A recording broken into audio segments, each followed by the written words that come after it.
Ang lawak ng mga kakahoyan hanggang doon. Yung mga kahoy po yan. Kasi itong talahib. Dati itong daanan kinukuha ko ng mga kahoy hanggang doon. Yung puno ng mangga din sa pinakatuktok.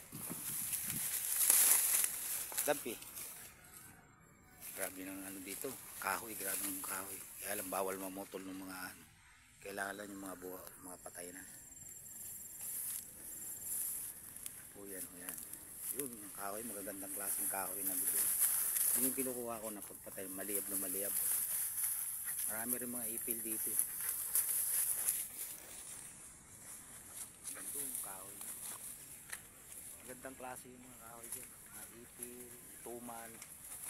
Ganda mga kahoy. Yan ako nangangahoy ito kung dito yung daan na ito pag ano.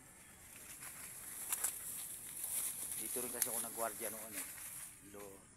Taong 2012-13. Dito rin ako. 2012-13. Dito ako nagwardya noon. Kaya kabisado ko maraming kahoy dyan.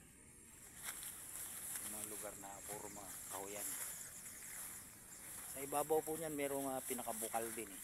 Sa ibabaw ng bundok niya. Merong bukal din dyan. Lawak ng kakahoyan. Nandun kakahoyan yan.